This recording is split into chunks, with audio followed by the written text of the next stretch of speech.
বন্ধুগণ আসসালামু আলাইকুম। তো বন্ধুরা কেমন আছেন? আল্লাহর রহমতে আমি ভালো আছি, আপনাদের দোয়ায়। তো বন্ধুরা আজকে আমরা চিচিঙ্গা ভাজি করে আপনাদেরকে দেখানোর চেষ্টা করব। তো বন্ধুরা দেখতেই পাচ্ছেন আমরা চিচিঙ্গা সুন্দরভাবে আমরা ছোটো ছোটো করে কেটে নিব। আমরা ছোটো ছোটো করে কেটে নিয়ে আমরা এটা ভাজির উপযুক্ত করে নেব।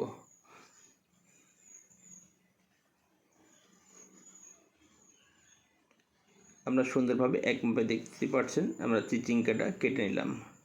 সুন্দর জালি চিচিঙ্গাগুলো ভাজি করলে অত্যন্ত খেতে অত্যন্ত ভালো লাগে। তো বন্ধুরা দেখতেই পাচ্ছেন আমরা চিচিঙ্গা কেটে নিয়েছি। আমরা চিচিঙ্গা আবার সুন্দরভাবে ছুলে নেব। দেখতেই পাচ্ছেন এভাবে ছুলে নিতে হয়। আপনারা হালকা হাতে আলতো হাতে আপনারা সুন্দরভাবে চিচিঙ্গার উপরের যে সবুজ অংশ সেটা ছুলে নিতে পারেন। চাইলে না ছুললেও চলবে। তো বন্ধুরা দেখতেই পাচ্ছেন আমরা সুন্দরভাবে উপরের যে সবুজ অংশটুকু ফেলে দিলাম।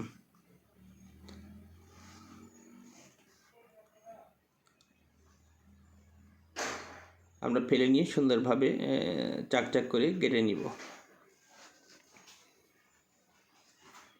এটা খুব সহজে এটা সিদ্ধ হয়ে যায় এবং খুব সহজে অল্প সময়ে রান্না করা যায়।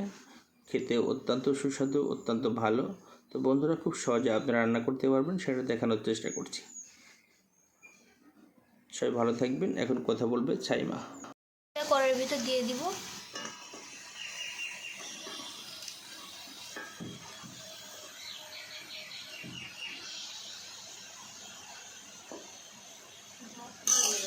এখন নেড়ে নিব।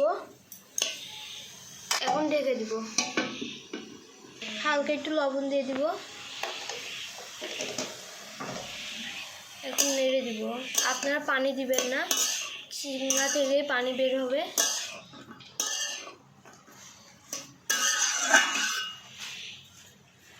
ঢেকে দিব। পানি বেরোয়েছে, পানি একদম কিন্তু আমরা শুকিয়ে ফেলবো। চিচিঙ্গা পানি শুকানো হয়ে গেছে, এখন তেল নিয়েছি। তেল এখন একটু ভেজে নিব। তো গাইস এটা কিন্তু আমরা ভেজে একদম কমায় ফেলবো, অল্প করে ফেলবো। তেলের স্বাদটা অনেক সুন্দর আছে। আমরা সুন্দর করে ভেজে নেব। দেখতেই পাচ্ছেন কত অল্প হয়ে গেছে। নিয়ে নিয়েছি। এখন আমরা কড়াই, তো গাইস এখন আমরা কড়াইতে তেল দিয়ে এখন দিয়ে দিব হচ্ছে মরিচ। এখন আমরা পেঁয়াজ আর রসুন কুচি দিয়ে দিব।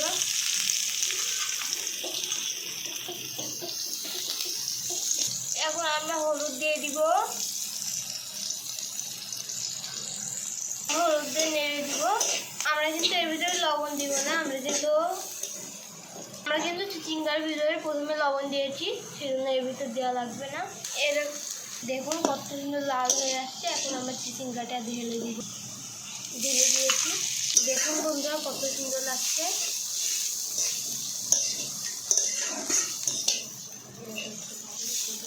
আপনারা এরকম করে রান্না করবেন, খেতে অনেক ভালো লাগবে।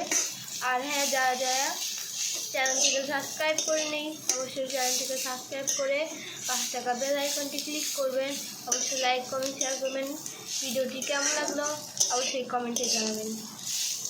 আর 1 থেকে 2 মিনিট আমরা এরকম নাড়ার পরে নামিয়ে ফেলবো।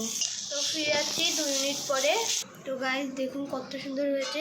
আপনার বাসায় এরকম ট্রাই করে দেখবেন, অবশ্যই খেতে অনেক দুর্দান্ত স্বাদ লাগবে। তো আজকের ভিডিও কেমন লাগলো অবশ্যই কমেন্টে জানান। আজকের মতন বিদায় নিচ্ছি। আল্লাহ হাফেজ।